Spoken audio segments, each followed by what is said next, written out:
Hello student, welcome to NCERT classes by Rakesh Temre sir. आज मैं आपको बहुत ही बेहतरीन टॉपिक को पढ़ाने जा रहा हूं। मैं यहाँ पर कोई कक्षा 10, कक्षा 9, कक्षा 11, कक्षा 12 की बात ऐसे नहीं करूंगा। मैं टॉपिक में देखिए ध्यान से, मैं पढ़ाने क्या जा रहा हूँ। मैं आपको पढ़ाने जा रहा हूँ बच्चों, आज प्रश्न बैंक जो आपके विमर्श पोर्टल पर अपलोड किए गए हैं, उन प्रश्न बैंकों के हल को, पूरे सॉल्यूशन को पूरा बताने वाला हूँ मैं आपको। ठीक है, तो आप मेरे चैनल के साथ जुड़े रहें, यहाँ से कहीं और जाने की जरूरत नहीं, यहाँ पर आपको संपूर्ण हल मिल जाएगा। ठीक है, यहाँ पर मैं आपको क्लास 9वीं से 12वीं तक मैथ्स और 11वीं 12वीं का फिजिक्स, और साथ ही साथ हो सके मुझसे होगा तो मैं आपको अदर सब्जेक्ट का भी सॉल्यूशन बताने की कोशिश करूंगा। बट वैसे मैं मैथ्स का टीचर हूँ, मैथ्स और फिजिक्स का, तो साइंस ग्रुप का टीचर हूँ, तो मैं विज्ञान भी बता सकता हूँ, कोई जरूरी नहीं है। ठीक है, तो आप जुड़े रहें। इसके अलावा कहीं बाहर से कोई क्वेश्चन नहीं आने वाला, सिर्फ यहाँ से क्वेश्चन पूछे जाएंगे। इसके अलावा कोई भी बाहर से क्वेश्चन नहीं आएगा, यानी नहीं आएगा, एमपी बोर्ड ने बोल के रखा है। ठीक है, तो आप इतने ही क्वेश्चन को पढ़ लीजिएगा बस। और इससे संपूर्ण जो भी वीडियो आपको और लगती है, तो जैसे मैं अभी अपलोड करते जाऊंगा तो सभी चीज़ों को एक प्लेलिस्ट में बना करके डालूंगा, तो डिस्क्रिप्शन में आपको मिल जाएगा, है ना। इसके लिंक दे दिया जाएगा कि आप कैसे आप इसके लिंक कहना चाहिए प्लेलिस्ट में जा सकते हैं वीडियो की। तो बहुत ही मज़ा आने वाला है आपको बच्चों, मज़ा आएगा पढ़ने में। ठीक है, तो चलिए स्टार्ट करते हैं आज की क्लास, ज़्यादा समय नहीं लूंगा। हाँ, और एक बात मैं कहना चाहूँगा, जो भी बच्चे नए जुड़े होंगे ना, प्लीज़ चैनल को सब्सक्राइब कर ले। अगर आप चैनल को सब्सक्राइब कर लेते और बेल आइकन आपको दिखता होगा, तो उस बेल आइकन की को क्या कर लीजिए, आप टच करके ऑन कर लीजिए बेल आइकन को। इससे क्या होगा कि जैसे भी मैं वीडियो जैसे अपलोड करूंगा तुरंत आपको मिलेगी और सबसे पहले आपको पढ़ने मिलेगा, मजा आएगा। ठीक है, तो चलिए, बस एक ही आपसे गुजारिश है, हाथ जोड़ के विनती करता हूं कि प्लीज आप चैनल को सब्सक्राइब कर लीजिए। ठीक है, तो चलिए अब ज्यादा समय नहीं लूंगा आपका, स्टार्ट करते हैं आज की वीडियो। ठीक है, तो देखिए हम पढ़ने वाले हैं वैसे यहाँ पर क्लास 10th के बारे में, है ना। 10th का चैप्टर नंबर 1 लेकर के चलने वाला हूँ बच्चों। तो देखिए चालू करते हैं, हम जो बात कहने जा रहे हैं उसी पर चलता हूं मैं, ज़्यादा समय नहीं लेंगे। देखिए हम यहाँ पर चैप्टर नंबर 1, ठीक है, ध्यान से देखिएगा, अध्याय 1 वास्तविक संख्याएं, अध्याय 1 वास्तविक संख्याओं को लेकर के चलेंगे। तो सबसे पहला चैप्टर है, इसमें ब्लूप्रिंट समझाने की जरूरत नहीं होनी चाहिए, क्योंकि ब्लूप्रिंट देखिए, एक बात समझिए, ब्लूप्रिंट आप समझ चुके हैं। ठीक है, और आपके टीचरों ने भी समझा दिया होगा आपको। ठीक है, तो ब्लूप्रिंट समझने की जरूरत नहीं है, ब्लूप्रिंट आपसे बन जाएगा। फिर भी बता दे रहा हूँ कि इस चैप्टर से क्या क्या आने वाला है, उस बात को समझ लीजिए कि इसमें एक एक अंक के 3 क्वेश्चन रहेंगे और 2 अंक का एक क्वेश्चन रहने वाला है। ठीक है, 3 अंक का कोई क्वेश्चन नहीं आएगा और 4 अंक का भी कोई क्वेश्चन नहीं आएगा। टोटल मिलाकर के देखिए एक एक एक, है ना, तीन, एक एक अंक के 3 क्वेश्चन, मतलब ये 3 अंक हो गए, और 2 अंक का एक क्वेश्चन, मतलब टोटल आपको 5 अंक के यहां से पूछने वाला है। क्लियर है बच्चों? ठीक, चले। हाँ, और दूसरी बात, क्या क्या चीज हट गया इस चैप्टर से ये पता है आप सभी को, कोई दिक्कत नहीं होनी चाहिए। ठीक है, चलते हैं। देखिए यहाँ पर फर्स्ट क्वेश्चन दिया गया है, बहुत ध्यान से समझना, एक एक टॉपिक को समझेंगे हम। यहाँ पर फर्स्ट क्वेश्चन में देखेंगे आप कि कहता है 9 यानी कि 96, है ना, ये 96 गिवन है हमारे पास। मैं इंक चेंज करता हूँ क्योंकि यहाँ पर मजा नहीं आता इस इंक से पढ़ाने में। चलिए इस इंक को लेके चलते हैं। देखिए यहाँ पर क्या बात है, 96 और 404 का HCF ज्ञात कीजिए। मतलब हमको क्या करना है बेटा, हमको यहाँ पर 96 और 104 का HCF ज्ञात करना है। ठीक है, अब इसमें HCF होगा क्या, तो विकल्प देख करके अपने को ऐसे याद करके नहीं जाना। ठीक है, इसको बनाने का प्रयत्न करेंगे कैसे हल होगा।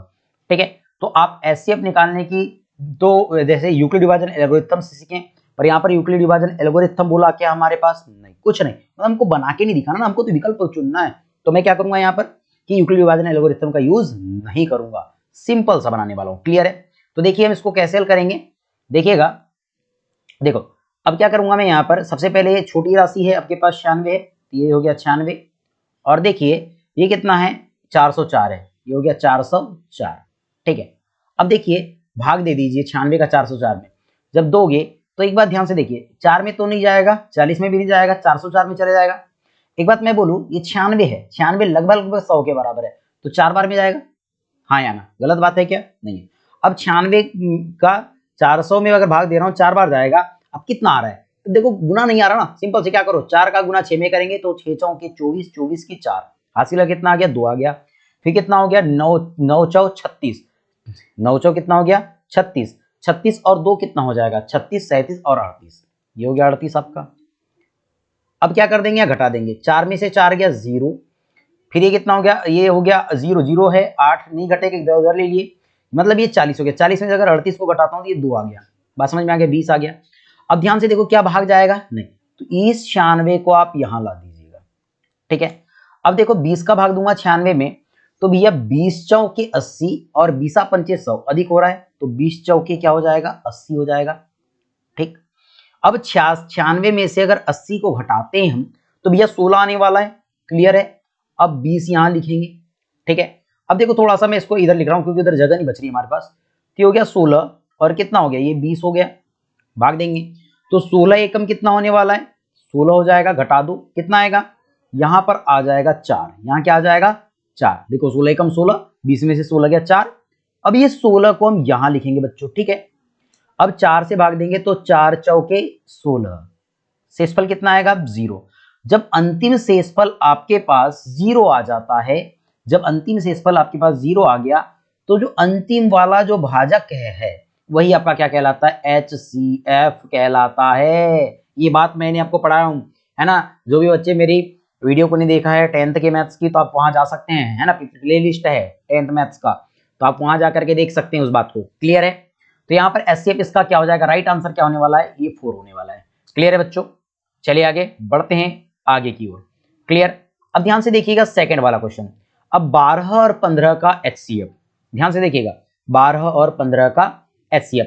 अब हमको वह बड़ी से बड़ी संख्या बतानी है जो 12 को भी और 15 को भी डिवाइड करती है, यार 3 इसका राइट आंसर, बात खत्म। नहीं समझ में आया, चलिए कोई बात नहीं, डरना नहीं है, देखो इजी है क्वेश्चन। देखो इसको कैसे हल किया मैंने, मुझे क्या बोला है, 12 और 15 का HCF। ध्यान से देखो, मैंने कहा ये 12 हो गया, भाग दे दीजिए अब 15 में, तो 12 एकम 12, ये आ गया 12, सॉरी 12 एकम 12, घटा दीजिएगा 0 आ गया, सॉरी कितना आएगा 3। अब भाग जाएगा नहीं तो ये 12 को यहां ला दीजिएगा, फिर 3 चौके 12, शेषफल कितना आया 0 आया, आया ना। तो अंतिम भाजक ही क्या कहलाता है आपका, जब शेषफल यहां पर 0 आ चुका है तो अंतिम भाजक क्या कहलाता है आपका, HCF कहलाता है। और इस बात को मैं बताया हूं, क्लियर है। तो ये क्या हो गया हमारा, यहां पर ध्यान से देखेंगे क्या हो जाएगा, ये 3 ही क्या हो जाएगा, राइट आंसर हो जाएगा, क्लियर है। बढ़ते हैं आगे, कहता है तीसरे क्वेश्चन पर दो संख्याओं का गुणनफल कितना है, 32 है। दो संख्याओं का गुणनफल 32 है, उनका LCM 8 है, तो HCF ज्ञात कीजिए। अरे वाह, इसका आंसर तो कितना होने वाला है, 4 होने वाला है। अब कैसे, मैं कैसे बता रहा हूं, देखो ध्यान से। अरे यार आपने पढ़ा है बच्चों, मैंने पढ़ाया भी हूं इस बात को कि क्या होता है, दो संख्याओं यानी कि दो संख्याओं का गुणनफल बराबर HCF गुना LCM। अरे ये पढ़ाया था कि नहीं, cross b is equal to HCF of AB into LCM of AB। ये बात पढ़ाया हूं कि नहीं यार, ठीक है। A क्रॉस B, दो संख्याओं का गुणनफल दिया गया है, देख लीजिए दो संख्याओं का गुणनफल कितना है, 32 है, और LCM आपके पास 8 है। ध्यान से देखो, दो संख्याओं का गुणनफल 32 और LCM 8, तो दो संख्याओं का गुणनफल 32 हो गया, बराबर LCM जो है वो 8 है। LCM कितना है 8, यही बात बोला था ना, LCM ही दिया है आपके पास, ध्यान से देखिएगा LCM, यस LCM दिया है। तो भैया LCM दिया है आपके पास, तो इसको आप क्लीन कर दीजिए, ये नहीं होगा, इसकी जरूरत नहीं है यार हमको 8 की अभी तो, ठीक है। क्या लिखेंगे हम, LCM लिखेंगे, तो HCF ज्ञात करना है, HCF ऑफ AB, चलो ठीक, इनटू LCM 8 है, ये बात क्लियर है, ओके। इस 8 का ट्रांसफर कीजिए इधर, ठीक, तो क्या होगा, जो जाएगा 32। अब देखो गुना में है, कहां जाएगा, भाग में, बराबर HCF ऑफ AB। तो ध्यान से देखो ना, 8 से काट दो 32 को, 8 चौके 32, मतलब ये 4 ही क्या हुआ भैया आपका HCF हुआ कि नहीं। बात समझ में आई, बात समझ में आई, किसी को कोई प्रॉब्लम यार नहीं होना चाहिए, ठीक है। देखो आ गया 4 इसका राइट आंसर, क्लियर, क्लियर है बच्चों। चलिए बढ़ते हैं आगे, क्वेश्चन नंबर 4 देखते हैं बेटा। कहता है 4 और 7 का महत्तम समापवर्तक HCF होगा। हाँ बात समझ लो, अरे महत्तम समापवर्तक कोई बात है क्या, अरे ऐसा तो हमको बता, यानी कि मतलब घुमाने की कोशिश कर रहा है, घूमना नहीं है हमको, ठीक है। चलो 4 और 7 का हमको एचसीएफ देखना है। एक बात बता रहा हूं मैं, 7 क्या है, 7 क्या है? अरे यार 7 तो एक कौन सी संख्या है, कौन सी संख्या है ये? अभाज्य संख्या, अभाज्य संख्या। मैं एक बार बता दे रहा हूं, कोई अभाज्य संख्या और उसके साथ कोई भाज्य संख्या, कोई भी संख्या हो जाए, उसका एचसीएफ हमेशा 1 होता है, वो 1 हो जाएगा। इसका राइट आंसर कितना आएगा? चौथे का 1 आएगा। क्लियर? कोई दिक्कत नहीं होनी चाहिए। अरे बता रहा हूं यार, समझो समझो कैसे, है ना। अब इसका आंसर कैसे आने वाला है, ध्यान से देखिएगा। अरे क्या बोला, 4 और ये हो जाएगा 7, भाग दो 4 एकम 4, घटा दो 3 आया, इस 4 को यहां लिखेंगे, 3 एकम 3, 3 एकम 3, घटा दो कितना आएगा, 4 में से 3 गया तो 1। अब देखिए 3 यहां आ जाएगा, 1 से भाग दूंगा 3 में 3 बार जाएगा 3, और शेषफल 0। जब शेषफल 0 तो अंतिम भाजक ही हमारा क्या होता है, राइट आंसर होता है कि नहीं यार? बताओ बताओ जल्दी। इसका आंसर क्या है? 1 आया। कोई दिक्कत नहीं, बात समझ में आ रही ना, बात समझ में आ रही, किसी को कोई प्रॉब्लम नहीं होनी चाहिए बेटा, ठीक है, बहुत ईजी है। ठीक, चलते हैं आगे की ओर, क्वेश्चन नंबर 5 की ओर। किसी पूर्णांक m के लिए क्या कहता है बेटा यहाँ पर, किसी पूर्णांक m के लिए समपूर्णांक निम्न स्वरूप का होता है। अब किसी पूर्णांक m के लिए समपूर्णांक निम्न रूप का होता है।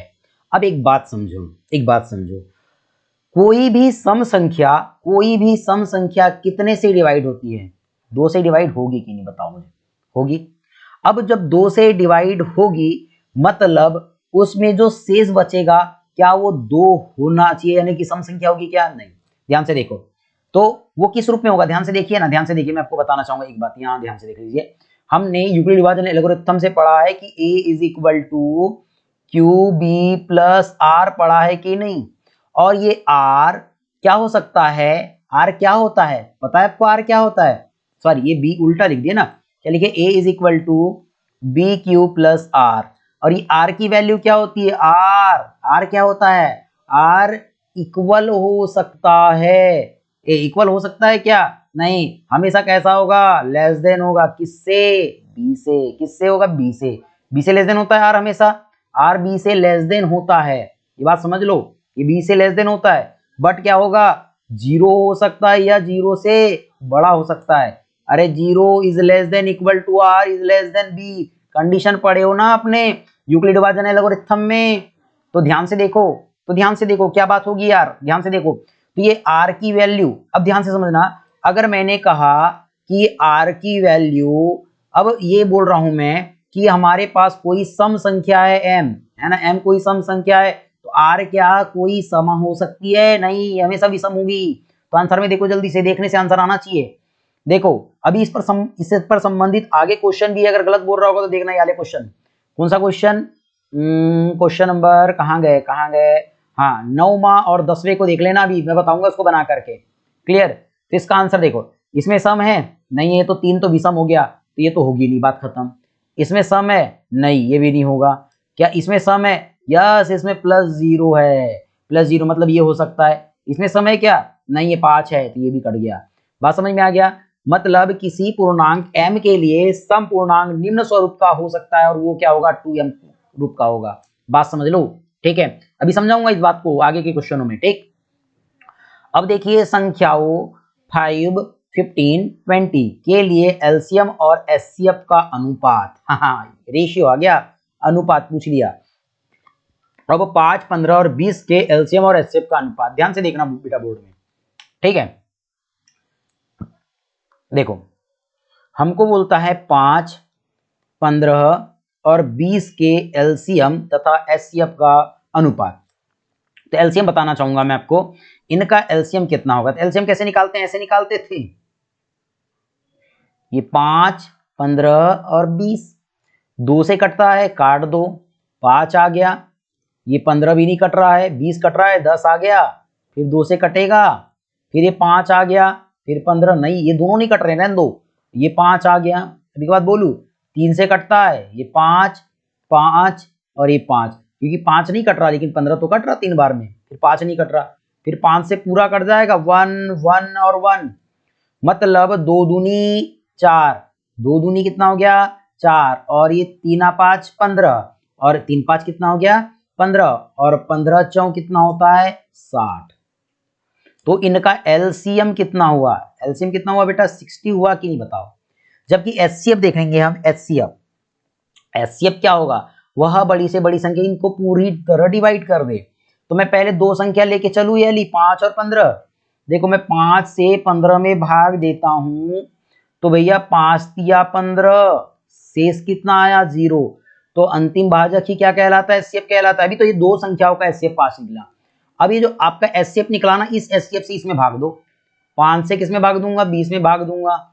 तो 5 चौके 20, शेष कितना आया 0। मतलब सभी का एचसीएफ कितना हो जाएगा बताओ जल्दी से, 5 हो जाएगा। तो एलसीएम कितना आया, तो देखो ध्यान से, एलसीएम रेशियो एचसीएफ, यही बात बोला उसने, एलसीएम और एचसीएफ का अनुपात निकालने बोला है। एलसीएम 60 है बेटा, एचसीएफ 5 है, ठीक है। अब ध्यान से देखो, अगर मैं 5 से काटूंगा इसको तो 5 एकम 5 और 5 दूनी 10, ठीक है, और 5 एकम 5, तो 12:1 आया। चलो 12:1 किस में है, देखो कहीं है 12:1, यस डी, डी है ना। तो इसका डी क्या हो जाएगा, राइट आंसर हो जाएगा। ये डी आपका राइट आंसर होने वाला है, ठीक है, 12:1। क्लियर है, चलो बड़े आगे। रिक्त स्थानों की पूर्ति कीजिए, कहता है भाज्य बराबर भाजक गुना भागफल धन। क्या होता है यार, इसकी तो बात ही नहीं करनी, शेषफल। अरे क्या इजी इजी है, क्लियर। कहता है संख्याओं 8, 9 और 25 का एचसीएफ, है ना, 8, 9 और 25 का हमको क्या निकालना है, एचसीएफ ज्ञात करना है। अरे कर लेते हैं, कोई दिक्कत नहीं है, कोई दिक्कत होनी भी नहीं चाहिए, मैं बता दे रहा हूं आपको, ठीक है, बहुत इजी क्वेश्चन है। क्या कहा उसने, 8, 9 और 25 का एचसीएफ, ठीक है। तो देखो 8, 9 और 25 के अगर एचसीएफ की बात करें तो पहले 8 और 9 लेके चले जाऊं। चलो 8 एकम 8, घटा दिए कितना है 1, घट नहीं कटेगा तो 8 को लाओ यहाँ पर, 1 का भाग 8 में देंगे तो 8 बार जाएगा और 8 आएगा, शेष कितना आया 0। तो अंतिम भाजक ही महत्तम समापवर्तक होता है, बट ये 8 और 9 का हुआ। तो अब 1 का भाग किस में देंगे, जो आपके पास महत्तम समापवर्तक आ गए इससे, इसका भाग बची हुई संख्या में दो, 25 में दोगे। यस 25 सही है, कोई दिक्कत है क्या, नहीं हाँ 25 सही है। तब एक बात बताओ, मैं 1 का भाग किसी भी संख्या में दो तो पूरा पूरा जाता है, मतलब यार 25 बार ही जाएगा कि नहीं, तो ये 25 आ गया, घटा दो 0, अंतिम भाजक ही क्या कहलाता है, इसका महत्तम समापवर्तक कहलाता है। तो महत्तम समापवर्तक कितना आ गया, इसका 1 आ गया। तो हम इसका महत्तम समापवर्तक कितना कहेंगे बेटा, 1 कहेंगे। इसका आंसर कितना होगा, 1 होगा। याद रखिएगा इस बात को, क्लियर है कि 1 होने वाला है इसका महत्तम समापवर्तक, ये हो गया 1, ठीक है। चलिए बड़े आगे, कोई दिक्कत नहीं होनी चाहिए। अब सत्य असत्य देख लेते हैं। कहता है दो धनात्मक पूर्णांक ए और बी दिए रहने पर ऐसी अद्वितीय पूर्ण संख्याएं क्यू और आर विद्यमान है कि A is equal to B Q plus R is equal to 0 is less than equal to R is less than B. अरे ये बात अभी बताया था, देख लो यहाँ पर, ये बात अभी बता के हुई है, ये बात अभी बता के हुई है मेरे द्वारा, ठीक है। तो यार ये तो राइट ही होगा, सत्य होने वाला, असत्य हो नहीं सकता, है ना। क्या होने वाला, ये सत्य होने वाला है, ये बात तो सही है, ये सत्य होगा, ठीक है। सत्य सत्य देखना था हमको। चलो आगे बढ़े नेक्स्ट क्वेश्चन पर। चलिए इसका सेकंड है, कहता है एक प्राकृत संख्या का अभाज्य गुणनखंड, एक प्राकृत संख्या का अभाज्य गुणनखंड उसके गुणनखंडों के क्रम को छोड़ते हुए अद्वितीय होता है। अरे यार एक बात समझ लो ना, कोई दिक्कत वाला क्वेश्चन तो है ही नहीं। क्या बात कहा उसने, मैं आपको बताना चाहूंगा। कहता है एक प्राकृत संख्या का अभाज्य गुणनखंड। अब प्राकृत संख्या का अभाज्य गुणनखंड निकाल रहा हूं मैं, ध्यान से देखिएगा। मैं कह रहा हूं अभाज्य गुणनखंड का मतलब यहाँ पर मैं एक बात ये कहना चाहूंगा आपको, जैसे मैंने लिया यहाँ पर कोई संख्या 6 लिया, अभाज्य गुणनखंड निकालूंगा, 2 से कटा 3 आया, 3 से कटेगा 1 आया, तो 6 के अभाज्य गुणनखंड 2 गुना 3 हुआ कि नहीं बताओ मुझे यार, ठीक है। तो अभाज्य गुणनखंड उसके गुणनखंडों के क्रम को छोड़ते हुए अद्वितीय होता है ना। उसके गुणनखंडों के क्रम को छोड़ते हुए अद्वितीय होता है, यानी इनके गुणनखंडों के क्रमों को अगर मैं छोड़ दूं तो ये अद्वितीय और अकेला होता है कि नहीं बताओ। अरे एक बात बोलो ना, 9 अगर लिया मैंने तो भैया 3 से कटा 3 आया, 3 से कटा 1 आया, तो 9 का अभाज्य गुणनखंड 3 गुना 3 हुआ बेटा। पर ये 3 गुना 3 है, 3 ही है, लेकिन इसके साथ अगर मान के चलो यहाँ 4 होता तो यह अद्वितीय ही होता कि नहीं, क्योंकि इसको हम ऐसा लिखते हैं ना 3 पर 3 2 की घात गुना 4, तो अद्वितीय होता कि नहीं है। ठीक है, यही बात को बोल रहा है। इसका मतलब ये आपका जो आंसर आएगा इसका वो कैसा आने वाला है बता दो जल्दी से, सत्य आ जाएगा। क्या आएगा? सत्य, मतलब कि दूसरा वाला भी आपका क्या हो जाएगा? सत्य हो जाएगा। किसी को कोई प्रॉब्लम नहीं? क्लियर है? चलिए बढ़ते हैं क्वेश्चन नंबर 4 की ओर।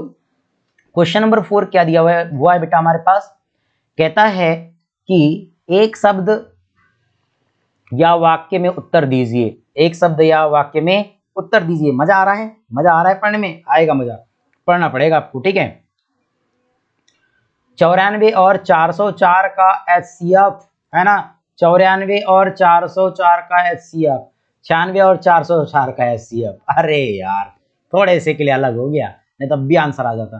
देखो 94 और 404 का जो HCF है क्या होगा? अब ध्यान से देखना।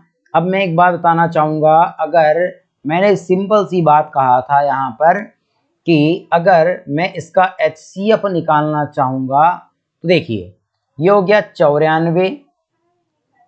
एक मिनट, ये इंक दिखेगी नहीं आपको, एक सेकेंड रुक जाइए, कहाँ गया ये? ठीक, क्या कहता है कि 94 और 404 का HCF निकालना है। अब ध्यान से देखिएगा कितने बार जाएगा? 4 बार में जाएगा। 4 बार में 4 चौके 16, 16 की 6, हासिल का 1 है ना, 4 9 36 और 1 कितना हो जाएगा? 37। 5 बार में जाएगा क्या? 5 6 बार में देखिए एक बार, 6 बार नहीं, ज्यादा हो जाएगा। 5 बार में 5 9 45, ज्यादा हो रहा है यार। तो कितना हो गया? 4 चौके 16, 16 की 6, हासिल का 1 और कितना हो गया? 4 9 के 36, 9 36 और 1 37, तो हो गया 37। घटा देंगे तो 4 में से इधर उधर लिए हो गया 14, 14 में से 6 गया तो 8, यहाँ बच गया इधर उधर लेंगे 9, 9 में से 7 गया तो 2, 28 हो गया। चलिए ठीक, अब 94 को यहाँ पर लेके आ जाएंगे, 94 यहाँ आ गया। 28 का अगर पहाड़ा पढ़ते हैं 8 2 8 3 24, यानी 3 बार में चले जाके देखते हैं। 8 3 दूनी, देखो ध्यान से, 3 8 3 24 की 4, हासिल का 2 और 3 दूनी 6, 3 दूनी 6 7 8, घटा देंगे कितना आ गया? 10। भाग नहीं जाएगा, 28 को उतारो यहाँ पर। चलो 10 से भाग दो, 28 में 2 बार जाएगा, ये हो जाएगा 20। घटा दो कितना आ गया? 8 आ गया। ये 10 यहाँ आएगा, 8 का पहाड़ा पड़ेंगे 1 बार, 8 कम 8, घट गया कितना हो गया? 2। चलो 8 को यहाँ ला लो, 2 से भाग देंगे 1 बार, नहीं सॉरी 4 बार जाएगा, 8 आ गया। कितना आएगा? शेषफल 0। मतलब जब शेषफल 0 होता है तो अंतिम भाजक ही आपका क्या कहलाने लगता है? बता दो जल्दी से। अंतिम भाजक ही आपका क्या कहलाता है? महत्तम समापवर्तक। तो यहाँ पर अंतिम भाजक क्या है आपका? यहाँ पर अंतिम भाजक है आपके आपका 2, तो इसका HCF कितना हो जाएगा? आंसर कितना आएगा इसका? 2 होने वाला है। ठीक है, देखते हैं नेक्स्ट क्वेश्चन को। किसी पूर्णांक p के लिए 2p+1 सम होगा या विषम? अरे बात अभी बताया था, अगर इस r की वैल्यू सम है तो सम होगा, और r की वैल्यू विषम है तो, क्योंकि ये ऐसा होता है ना, a is equal to bq plus r, और ये r की वैल्यू यदि सम है तो सम होगा, r की वैल्यू विषम है तो विषम होगा। तो क्या हो जाएगा? 1 है, इसका मतलब क्या होने वाला है? विषम होगा। क्लियर है? चले बेटा आगे बढ़ जाए, बड़े आगे, कोई दिक्कत नहीं है। ठीक है, चलो चलते हैं इसका 5वें क्वेश्चन की ओर। कहता है संख्याओं 135 और 225 का HCF ज्ञात कीजिए, यानी ज्ञात करने के लिए यूक्लिड विभाजन एल्गोरिथम का प्रयोग कीजिए। अरे भाई तो डरना है क्या? यूक्लिड विभाजन एल्गोरिथम कोई कठिन विधि है क्या? नहीं ना, इजी है। देखो कैसे, 135 और क्या बोलता है 225 का, ध्यान से देखिएगा। अब देखो 135, यहाँ पर इसको पहले हल कर लेते हैं। 135, अरे यार इंक क्या कर रही है ये, क्या होगा? 135 और 225, इस बात को समझ लीजिएगा। चलो 135 एकम 135, 135 बहुत ज्यादा हो जाएगा 2 बार, तो मतलब 1 बार जाएगा, ये हो जाएगा 135 लिखू। देखो पहाड़ा पढ़ते हैं आपको, देखो थोड़ा गुणनखंड समझना चाहिए यार। देखो 135 दूनी अगर करता हूं मैं, 35 दूनी 70 और एक और हो जाएगा 270, ज्यादा हो जाएगा, तो 270 ज्यादा हो गया ना, एक बार ही ले लेते हैं।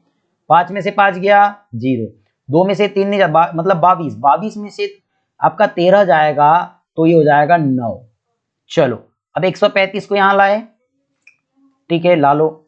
अब भाग दो 90 से, तो 90 एकम 90, घटा दीजिए कितना आएगा, 5 की 5, 13 में से 9 गया तो 4, ठीक है। अब 90 को यहां ला लो, कितना होगा ध्यान से देखो, 45 90, अब 90 है ना, 45 दूनी 90, घटा दो शेषफल कितना आया 0, मतलब अंतिम भाजक क्या है आपका 45 है। इसका मतलब क्या हो जाएगा आपका 45 क्या हो जाएगा इसका एचसीएफ होगा।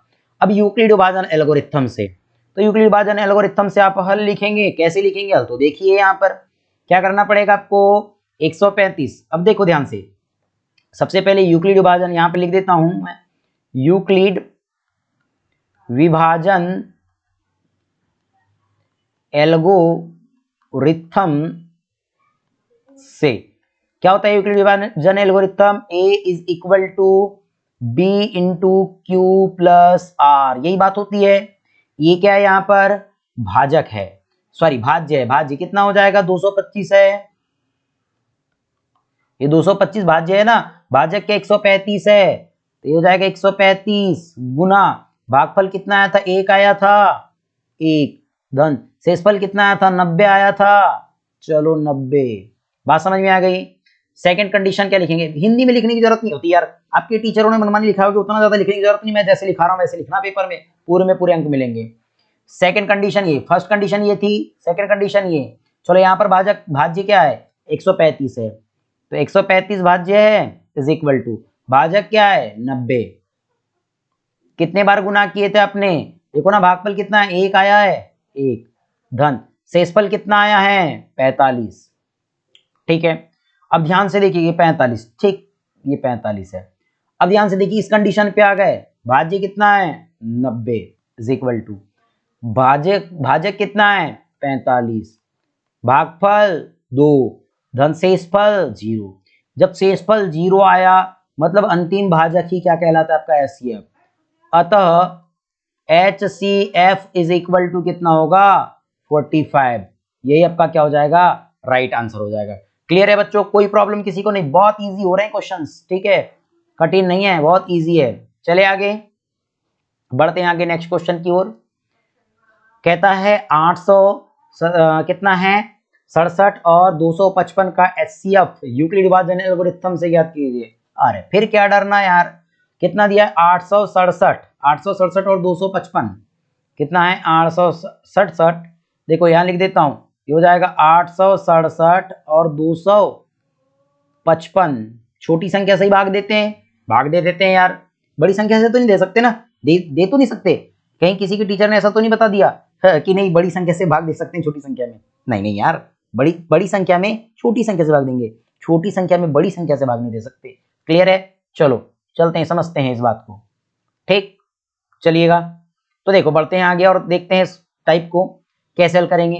तो जाएगा 255 867 है, कितना है 867 है, भाग दो 255 का भाग देंगे कितने बार जाएगा यार, देखो 255 है, तो मैं एक बात बोल सकता हूँ ये 4 मतलब कि 3 बार दे देते हैं, 4 बार तो नहीं जाएगा, अधिक हो जाएगा, 3 बार दो, 3 5 55, 3 5 15 की 5 हासिल का 1, फिर 3 5 15 और 1 16, 16 की 6 हासिल का 1, और 3 दूनी 6 और 1 7, घटा दो कितना आएगा, 7 में से 5 गया 2, 6 में से 6 गया 0, और ये 8 में से 7 गया तो 1। अब भाग नहीं जाएगा मतलब 255 को यहां लाओ, 2 बार जाएगा, ये हो जाएगा 204, घटा दो कितना आएगा यार, देखो ध्यान से, तो हो जाएगा आपका 1 5, बस। अब देखो कितने बार ये 101 लिख दूं यहां पर, सॉरी 102, कितने बार जाएगा 51 दूनी 102 होता है, घटा दो शेषफल कितना आया 0, मतलब अंतिम भाजक ही आपका क्या होता है एचसीएफ होता है यूक्लिड विभाजन एल्गोरिथम से। सेम टर्म यहां तक तो आपको सेम लिखना पड़ेगा। इसके बाद देखो इस कंडीशन के बाद आपको क्या लिखना है, देखो यहाँ पर भाज्य क्या है 867 है, बराबर भाजक देखोगे ये भाज्य है, भाजक देखोगे तो 255, गुना भागफल देखोगे तो 3, धन शेषफल देखोगे तो 102, यहाँ दिख रही है कंडीशन आपको। फिर देखो यहाँ पर जो सेकंड कंडीशन में जो भाज्य है वो 255 है, तो ये क्या 255 बराबर भाजक देखोगे तो 102 गुना भागफल देखोगे तो 2 धन शेषफल कितना आया था 51। क्लियर है, कोई भी आपको दिक्कत नहीं होनी चाहिए क्वेश्चन में। ठीक है, अगर थोड़ा फास्ट बोल लेता हूं तो आप यार YouTube में आपको पता है कि आप इसको धीरे कर सकते हैं वीडियो को, और धीरे करके देख सकते हैं, धीरे करके देख लेना। ठीक है, अब देखो यहाँ पर क्या है अपने पास भाज्य 102 है, 102 भाजक कितना है 51 गुना भागफल कितना है 2 है और शेषफल कितना है 0। जब शेषफल 0 आ गया तो अंतिम भाजक ही आपका क्या कहलाता है HCF, मतलब HCF क्या होगा आपका 51 होगा, और यही क्या हो जाएगा आपका राइट आंसर हो जाएगा। क्लियर है बच्चों, समझ में आ रही कंडीशंस। चलते हैं आगे, देखिए क्वेश्चन नंबर 7। क्वेश्चन नंबर 7 कहता है कि एक मिठाई विक्रेता के पास 220 काजू की बर्फियां और 130 बादाम की बर्फियां है। वह इनकी ऐसी ढेरियां बनाना चाहता है कि प्रत्येक ढेरी में बर्फियों की संख्या समान रहे। देखो मिठाई है, काजू की मिठाई कितनी है या काजू की बर्फियां कितनी है 420 है, बादाम की बर्फियां कितनी है 130 है। अब वह इतनी या वह क्या है इनकी कितनी ढेरियां बनाना, यानी कि ढेरियां बनाना चाहता है कि प्रत्येक ढेरी में बर्फियों की संख्या समान रहे, यानी बर्फियों की संख्या कैसी रहनी चाहिए समान, तथा ये ढेरियां बर्फी की परत में न्यूनतम संख्या घेरे। इस काम के लिए प्रत्येक डेयरी में कितनी बर्फियां रखी जानी चाहिए। एक बात हो गई, इसका मतलब सिंपल सी आपको बात बताऊं मैं, इसका HCF निकालना होता है। इसका क्या निकालना होता है HCF निकालना होता है। ठीक है, तो HCF निकाल दो, कोई दिक्कत नहीं है। 420 और 130 का है ना, क्या हो जाएगा, ये हो गया 420 130 और ये हो जाएगा 420, भाग दे दो। देखो ये जाएगा आपका 150 दूनी 300 होता है, तो 2 बार 3 बार देख ले, 3 बार यस 3 ही बार जाएगा। देखो 3 शून्यम शून्य, 3 3 9 और 3 एकम 3, घटा दीजिए कितना आएगा, ये हो जाएगा 0। 2 में से 9 नहीं जाता, इधर लिए 12 में से 9 गया आपका, 12 में से जब 9 को घटाएंगे तो ये हो जाएगा 3, और ये हो गया 4 में से, अब यहाँ एक उधार ले लिए थे तो 3 हो गया, 3 में से 3 गया तो 0, 30 हो गया। अब 130 यहां ला दीजिए। अब यार 30 दाम, अब देखो ना ध्यान से 300 होता है, 30 दाम 300 और 30 11, अब देखो ना ध्यान से 3 का अगर मैं पहाड़ा पढ़ू, सिंपल सी बात ध्यान से देखना, कितने बार जाएगा 30 एकम 30, 30 दूनी 60, 30 या 90, 30 चौक कितना हो जाएगा 30 चौक के 120। एक सेकेंड रुक जाइए, मुझे फोन आ रहा है। हेलो सर, अभी टाइम लगेगा थोड़ा सा, आधा घंटा 1 बजे तक। हाँ सर, हाँ सर, चलिए ठीक, तो चलिए ठीक है बच्चों, स्टार्ट करते हैं। देखिएगा क्या बात कह रहा है कि अगर 3 चौके 12, तो एक बार बोल लूँ 4 बार जाएगा तो हो जाएगा 3 चौके 12, ये हो गया आपका 120, घटा दो कितना आएगा 10 आएगा, 30 को यहाँ ला लूँ, अब भाग दे देते हैं कितने 10 तिया 30, शेषफल कितना आया 0 आया, शेषफल 0। ठीक है, अब शेषफल 0 आ गया, कोई दिक्कत नहीं होनी चाहिए बच्चा, सॉरी थोड़ा फोन आ गया था। ठीक है, चलिए अब देखिएगा ये 10 आ चुका है आपका। अब जब देखो शेषफल 0 है तो अंतिम भाजक ही आपका HCF कहलाता है। तो क्या होगा, अतः आप क्या कह सकते हैं, हल में ऐसी बनाना है आपको, हल में ऐसी बनाना है। ठीक है, अतः कह सकते हो, अतः प्रत्येक ढेर में, यही बात बोला था उसने, क्या बोलता है कि इस काम के लिए प्रत्येक ढेरी में कितनी बर्फियां रखी जानी चाहिए, तो कितनी बर्फियां रखी जानी चाहिए यार, कितनी बर्फियां रखी जानी चाहिए, तो अतः प्रत्येक ढेर में 10 बर्फियां रखी जानी चाहिए। क्लियर है, बढ़ते हैं आगे नेक्स्ट क्वेश्चन की ओर। देखिएगा नेक्स्ट क्वेश्चन क्या है, चलिए बढ़ जाइए नेक्स्ट क्वेश्चन की ओर। देखिए नेक्स्ट क्वेश्चन 8वां क्वेश्चन है, कहता है किसी परेड में 616 सदस्यों वाली एक सेना की टुकड़ी को 32 सदस्यों वाली एक आर्मी बैंड के पीछे मार्च करना है। दोनों समूहों को कितने यानी को समान संख्या वाले स्तंभों में मार्च करना है, उन स्तंभों की अधिकतम संख्या क्या है जिनमें वे मार्च कर सकते हैं। एक बार बताऊं, ये जो आपके पास जो 616 है, ये 616 ना पीछे चलने वाले, आपने देखा होगा कभी जब 15 अगस्त 26 जनवरी में देखा होगा टीवीओ में दिखाते हैं ना, परेड करते हैं वहां, तो 616 पीछे पीछे चलेंगे और ये 32 लोग क्या है, ये क्या सामने बैंड बजाते हुए चलेंगे, बैंड बजाते चलेंगे, इनके पीछे चलना है इनको, और वो भी किस में चलना है, एक स्तंभ के रूप में चलना है, तो स्तंभों की संख्या बतानी है। अरे डरना नहीं, बहुत इजी है। 616 और 32, देखो ध्यान से क्या हो जाएगा। अब देखो कितना दिया गया है कि ये 16 व्यक्ति है आर्मी बैंड में, और ये कितना है, सॉरी 32, एक मिनट, 32 व्यक्ति है और 616 व्यक्ति इनके पीछे चलने वाले हैं। मतलब हल में भाग दे दीजिए, तो 32 एकम 32, 32 दूनी 64, तो 32 एकम 32 हो जाएगा। 32 कर दूं, एकदम सरल कर देता हूं थोड़ा सा, एक नहीं एक दे उधर लेंगे 11, 11 में से 2 गया तो कितना हो जाएगा 9, और यहाँ बच गया 5, 5 में से 3 गया तो 2, भाग नहीं जाएगा, 6 को नीचे लाओ। ध्यान से देखो, अब 32 का पहाड़ा पड़ेंगे इतने आते तक। एक बात बोलूं मैं आपको, क्या ये 9 बार जाएगा, 9 दूनी 18 की 8, हासिल का 1, 9 3 27, और ये कितना हो जाएगा 28। ये बात होने वाली है, देखो 9 दूनी 18 की 8, हासिल का 1, और 9 3 27 और 1 28। एक दे उधर देखो, ये हो गया, एक दे उधर लेंगे 16, 16 में से 8 गया 8, बच गया 28, 28 में 28 गया 0, काम खत्म हो गया। चलो भाग नहीं जाएगा, 32 को यहाँ ला लू, ला लिए 32 को यहाँ। अब देखो 8 3 24 और 8 चौके 32, शेष कितना है 0। जब शेष 0 आ गया तो अंतिम आपका भाजक ही क्या कहलाता है, आपका HCF कहलाता है। मतलब अतः स्तंभों की संख्या कितनी हो जाएगी, स्तंभों की संख्या कितनी होने वाली है, 8 होगी। यही आपका क्या हो जाएगा, राइट आंसर हो जाएगा। क्लियर है। अब देखिए नेक्स्ट क्वेश्चन की ओर बढ़ते हैं। यहां पर देखिए क्वेश्चन नंबर 9 और क्वेश्चन नंबर 10। अब क्वेश्चन नंबर 9 और क्वेश्चन नंबर 10 को बहुत ध्यान से समझना। ये इन बातों को मैंने बोला था आपको, ये जो विकल्प आया था इस विकल्प के थ्रू भी बता रहा था मैं, इस विकल्प में भी बता दिया था।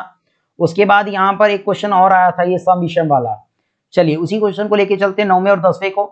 बहुत ही अच्छा है। कहता है दर्शाइए कि प्रत्येक धनात्मक सम पूर्णांक 2q के रूप का होता है तथा प्रत्येक धनात्मक पूर्णांक विषम 2q + 1 के रूप का होता है ना। सॉरी, क्या होता है, प्रत्येक धनात्मक सम पूर्णांक 2q के रूप का होता है, प्रत्येक धनात्मक विषम पूर्णांक 2q + 1 के रूप का होता है जहां q कोई पूर्णांक है। अरे बड़ा इजी क्वेश्चन है, देखो ध्यान से देखना इस बात को, मैं क्या बताना चाह रहा हूं आपको। देखो अब मैं कहता हूं कि सबसे पहले मैं मान लूं, अब मैं थ्योरी नहीं लिखाऊंगा, जिसको भी ये क्वेश्चन पढ़ना है तो मैं आपको इस जो एक्सरसाइज थी, इस एक्सरसाइज की मैं कहना चाहिए जो वीडियो है ना, जो आपका कहना चाहिए 1.1 जो एक्सरसाइज पढ़ाया था उसकी जो वीडियो है उसकी मैं लिंक आपके डिस्क्रिप्शन में दे दूंगा। क्लियर है, वहां से देख लेना उतना सारा। मैं सिंपल सी बात बता रहा हूँ, यूक्लिड विभाजन एल्गोरिथम पढ़ा है आपने, यूक्लिड विभाजन एल्गोरिथम पढ़ा है ना। अब यूक्लिड विभाजन एल्गोरिथम होता क्या है, तो होता है बेटा A = B × Q + R, ये बात होती है। अब कहा क्या उसने, देखो कहता है कि 2q के रूप का होता है कौन, सम संख्या, विषम संख्या 2q + 1 के रूप का होता है। बात ध्यान से समझना। देखो तो मैंने कहा कि 2q, अब ध्यान से सुनेंगे कि अगर मैंने एक बात ये कहा, क्वेश्चन में देके रखा है कि जो A है वो 2q के रूप का होगा, तो ध्यान से सुनो। तो यार या फिर कहता है कि कितना होने वाला है 2q प्लस, तो ध्यान से देखो ना, या जो ये सम पूर्णांक है, सम पूर्णांक 2q के रूप का होगा और विषम धनात्मक पूर्णांक 2q + 1 के रूप का होगा। इसका मतलब समझो, मैं कहता हूं कि जब ये 2 यानी b की वैल्यू 2 दिख रही है आपको, b की वैल्यू 2 दिख रही है, इसका मतलब r की वैल्यू कितना होगी, क्योंकि r क्या होता है, 0 = r > b होता है कि नहीं। मतलब r की वैल्यू या तो 0 होगी या तो 1 होगी, बट 2 नहीं होगी, 2 नहीं होगी क्योंकि 2 तो b की वैल्यू है और b की वैल्यू हमें r की वैल्यू b से हमेशा छोटी होती है। क्लियर है। तो अब मैं यहां अगर मान रखूं a बराबर ये 2 हो जाएगा q और r की वैल्यू 0 रख दूं, तो ये हो जाएगा +0। इसका मतलब ये होगा 2q ओनली, और a is equal to 2q plus, अब r की वैल्यू कितनी रख दूं, 1 रख दूं, तो 1 इज इक्वल टू कितना होगा, 2q प्लस 1 होगा कि नहीं। अब ध्यान से देखो कि अब सम संख्या हमेशा, सम संख्या से हमेशा क्या कट जाता है, 2 कट जाता है, मतलब r जो आपके पास आता है वो सम नहीं होना चाहिए।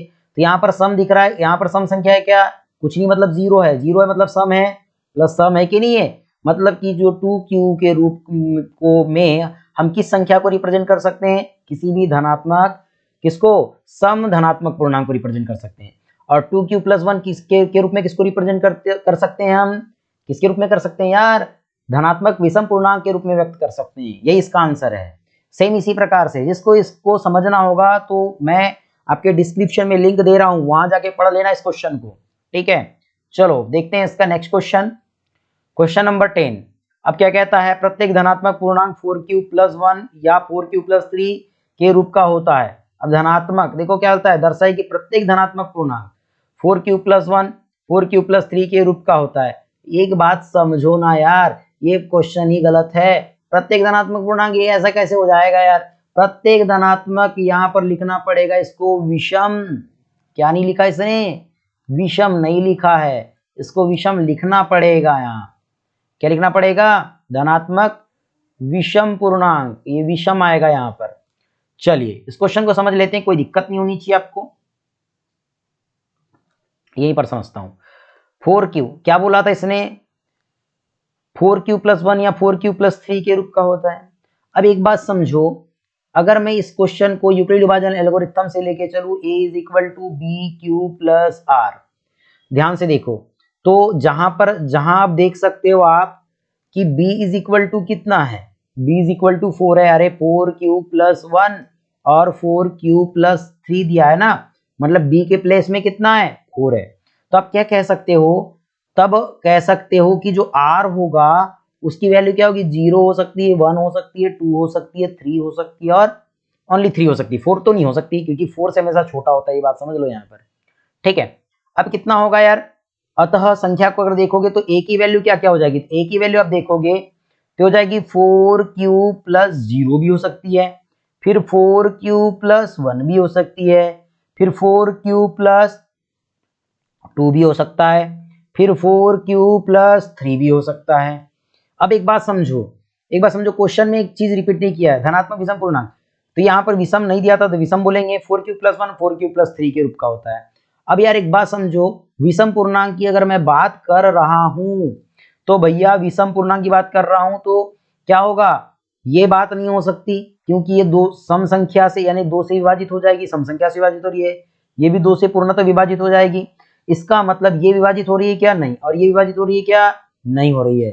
इसका मतलब यह है कि प्रत्येक विषम धनात्मक पूर्णांक 4q प्लस 1 या 4q प्लस 3 के रूप का होगा, इस रूप का हो नहीं सकता क्योंकि 2 से पूर्णतः विभाजित हो जाती है संख्याएं। क्लियर है, बढ़ते हैं आगे, हम नेक्स्ट क्वेश्चन की ओर चलते हैं, देखते हैं नेक्स्ट क्वेश्चन क्या दिया है। क्वेश्चन नंबर 11 कहता है बेटा कि संख्या 140 को अभाज्य संख्याओं के गुणनखंड के रूप में व्यक्त कीजिए। अरे यार अब बात समझो, बात समझना अच्छे से है ना, मैं इसको थोड़ा क्लीन कर देता हूं यहां से। चलिए क्या कह रहा है, कहता है कि 140 के अभाज्य गुणनखंडों के गुणनफल के रूप में लिखिए। यार इसके अभाज्य गुणनखंडों के अभाज्य गुणन, ये जो अभाज्य गुणनखंडों के गुणनफल के रूप में व्यक्त करना है 140 को। सबसे पहले 140 लू, बात समझो, 140 हुआ, 2 से कटेगा 70 आएगा क्योंकि 70 दूनी 140 होता है, फिर 2 से कटेगा 35 आएगा, 35 दूनी 70 होता है, फिर 3 से कटेगा क्या, नहीं कटेगा, 5 से कट जाएगा है ना, 7 5 35, फिर ये 7 से कट जाएगा एक बार। मतलब 140 के जो अभाज्य गुणनखंड हुए कौन कौन से हुए बेटा, ये हुआ 2 इंटू 2 इंटू 5 इंटू 7, या तो आप इसको ऐसा लिखे या इसको 2 बार दिया है तो मतलब 2 पर 2 की घात गुना 5 गुना 7 लिखे, यही आपका आंसर है। क्या कठिन था अरे 140 के अभाज्य गुणनखंडों के गुणनफल के रूप में व्यक्त कीजिए बोलता है। वैसे ही 156 को अभाज्य गुणनखंडों के गुणनफल के रूप में व्यक्त कीजिए। कोई दिक्कत नहीं, चलिए इसको क्लीन कर देते हैं। यहां पर ध्यान से देखिएगा,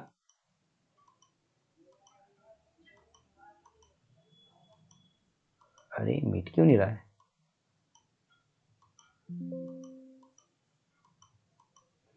एक सेकेंड, अरे बड़े धीरे मिट रहा है यार, पूरा सिलेक्ट क्यों नहीं हो रहा है? एक सेकेंड रुक जाइए, बस हो गया। चलिए, अब 165 लिया है, सॉरी 156 दिया है, इसको अभाज्य गुणनखंड के रूप में व्यक्त करना है। 156 2 से कटेगा, देखो 2 साती 14 बच गया 1, 2 8 16, फिर 2 से कटेगा, 2 तिया 6 बच गया 1, 18, 2 9 की 18, 3 से कटेगा, 3 एकम 3 और ये 3 9 3 9, फिर कुछ से नहीं कटेगा, 13 से कटेगा 1, मतलब 156 के अभाज्य गुणनखंड 2 गुना 2 गुना 3 गुना 13, मतलब 2 गुना 2, इसको 2 पर 2 की घात लिख दूं, चलेगा, इनटू 3 गुना 13 होगा, ये आपका राइट आंसर हो जाएगा। कोई प्रॉब्लम है? इजी था, ठीक है। चलते हैं आगे, क्वेश्चन नंबर 13 की ओर। कहता है संख्याओं 6 और 20 का अभाज्य गुणनखंड विधि से एलसीएम और एचसीएफ ज्ञात कीजिए। अरे कोई बात नहीं, चलो आ जाओ। चलो आते हैं, कितने का? 6 और 20 का। ध्यान से देखिए, 6 और 20 को बनाते हैं। यहां पर देखिए, सबसे पहले ले लेता हूं मैं एलसीएम, निकाल देता हूं। ये हो गया 6 और ये 20 हो गया, 2 से कटेगा, 2 से कट जाएगा। अभाज्य गुणनखंड विधि से अलग अलग बना लूं, कोई दिक्कत नहीं, इसको अलग अलग ले लेते हैं। ठीक, देखिएगा, पहले 6 ले लेता हूं मैं,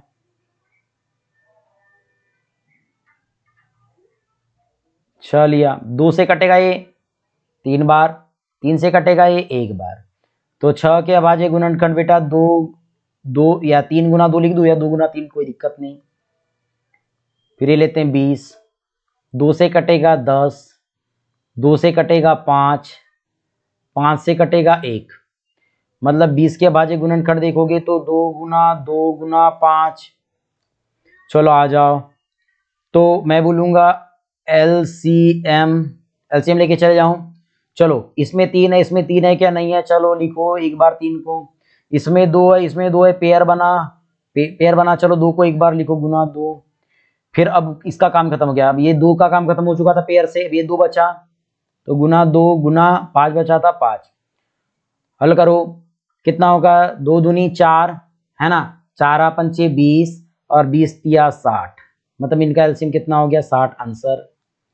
एचसीएफ देखोगे तो एचसीएफ कितना होगा यार? 3 इसमें है क्या? 3 इसमें है, नहीं, बात खत्म कर दो। 2 इसमें है, 2 इसमें है, हाँ चलो है, एक पेयर बना, 2 हो गया।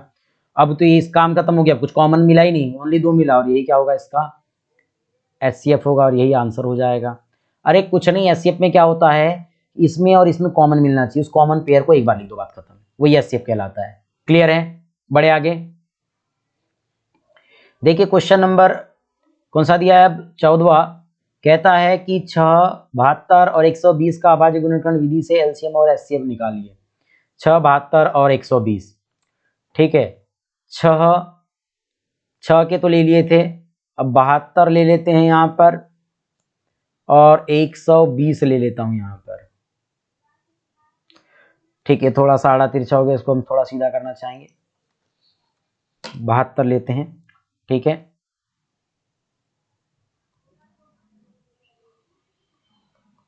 छह का निकाल चुके हैं, कोई दिक्कत नहीं है।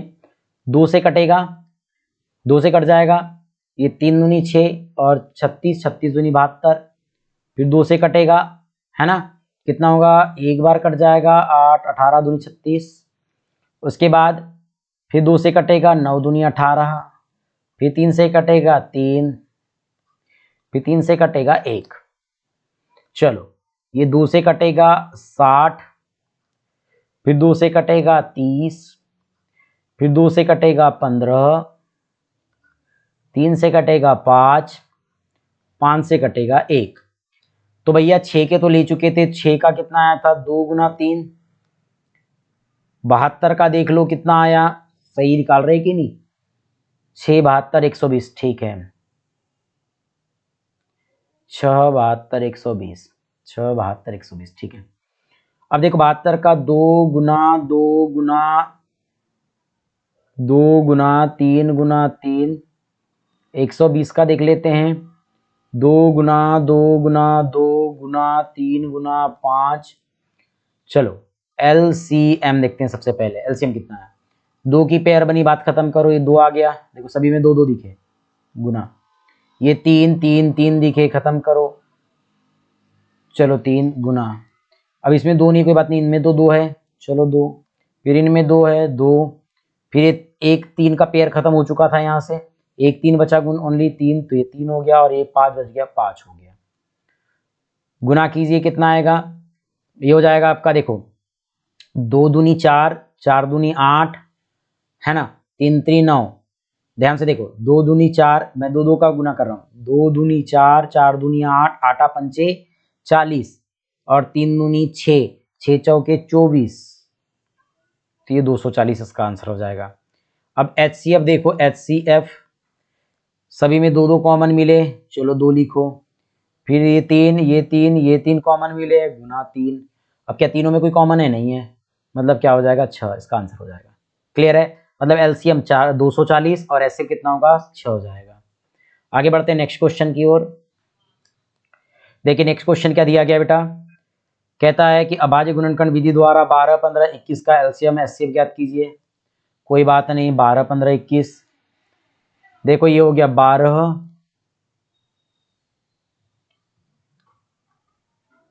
ये 15 और ये 21। चलो 12 से को काटेंगे तो 2 से कटेगा 6, 2 से कटेगा 3, 3 से कटेगा 1, 3 से कटेगा 5, 5 से कटेगा 1, 3 से कटेगा 7, 7 से कटेगा 1, ठीक है। चलो 12 के अभाज्य गुणनखंड 2 गुना 2 गुना 3, 15 के अभाज्य गुणनखंड 3 गुना 5, और 21 के गुणनखंड 3 गुना 7। LCM देख लो, LCM कितना होगा, 2 के कोई पेयर बन रहे नहीं बन रहे, चलो 2 गुना 2 ही लिख दो, कोई बात नहीं है। 3 के पेयर बने तो 3 को एक ही बार लिखो, फिर 5 बचा और फिर 7 बचा, गुना करेंगे कितना आएगा, 2 दूनी 4, ध्यान से देखना, 2 दूनी 4 और 4 पानी 20, 4 पंचे 20 और 7 3 21, तो 21 दूनी कितना होता है, 42, मतलब 200 420, इसका LCM।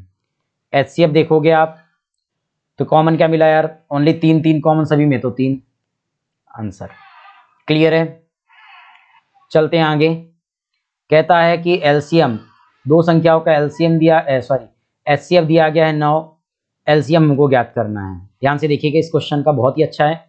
अब देखो इस क्वेश्चन को हल करने का जो तरीका है वो क्या होता है, A into B is equal to HCF of AB into LCM of AB। तो ध्यान से देखिएगा, A और B क्या दिया गया है, A B दिया गया है, यहाँ पर ये दिया गया है 306 और 657, 306 और 657। देखो ये 306 और 657 बराबर LCF 9 गुना LCM हमको ज्ञात करना है। देखो 9 को ट्रांसफर कर दो इधर, तो 306 गुना 657 बटे में 657 ही है ना, हाँ ठीक है 657 ही है, बटे में 9 आएगा, बराबर LCM हो जाएगा। चलो 9 से काट दो, ये कटेगा, 9 एकम 9 दूनी 18, 9 9 3 27, 9 3 कितना हो गया, 27 हो गया, बच गया कितना यहाँ पर 3, है ना, तो 9 चौके 36। अब इसका पूरा गुना करो इसमें, तो 34 का गुना कर देते हैं यहाँ पर, तो कितना आएगा, देखो 6 5 7, 34 का गुना कर रहा हूँ, ये हो जाएगा आपका 6 5 7 गुना 34, गुना करो, 4 7 28 की 8, 2 7 चौ 20, 2 22, 2 4 छक 24 और 2 25 26, 3 7 21, 2 3 5 15 और 16 17 की 7, हासिल का 1 और 3 छक 18 और 1 19, 8 3 6 6 12 13 3 1 10 2 12 और ये 2, मतलब इसका आंसर आ गया 2 2 3 3 8। क्या हो जाएगा इसका LCM हो जाएगा आंसर। ठीक है, आगे बढ़ते हैं नेक्स्ट क्वेश्चन की ओर। देखिए कहता है संख्याओं a पावर n पर विचार कीजिए जहां n एक प्राकृत संख्या है। जांच कीजिए कि n क्या n का कोई मान क्या बोलता है जिसके लिए 4n अंक शून्य पर समाप्त हो। एक बात मैं बताना चाहूंगा आपको कि यहाँ पर ध्यान से देखिए, यहाँ पर अगर ध्यान से देखेंगे आप तो ये 6 होना चाहिए था, ऐसे 4 नहीं है। ये आप अपनी बुक में भी देखेंगे तो कितना है, 6 है। कितना है ये, 6 है। तो मैं इसको 6 लिखना चाहूंगा, है ना। इसको क्या लिखना चाहूंगा मैं, 6 लिखना चाहूंगा। वैसे 4 पे भी बता दूंगा क्या यह 0 पे समाप्त होगी, है ना। ध्यान से देखिएगा। अब हम एक बात कहते हैं कि क्या ये 0 पे समाप्त होगी कि नहीं होगी। तो देखिए आप यहाँ पर समझिएगा, जो 6n है, पहले तो 6 पर समझ लेते हैं। जो 6n है, आपको पता है कि कोई भी गुणनखंड यदि 2 × 5 के रूप में है, 5n है, तो ये किस पर खत्म होगी, 0 पर खत्म होगी। क्योंकि देखो ना 5 दूनी 10, 10 पर 10 होगा और 10 पर कितने भी घात लगाओगे तो उसका मान अंतिम जो अंक होगा, इकाई का अंक होगा, 0 होगा। पर क्या 6 को हम ऐसे लिख सकते हैं, तो यह क्या होगा, 0 पे समाप्त नहीं होगा। दूसरी बात, 6 को हम 2 × 3 2 × 5 लिख सकते हैं ना, और 4 पर भी n की घात लिखेंगे तो 2 × 2 लिख सकते हैं।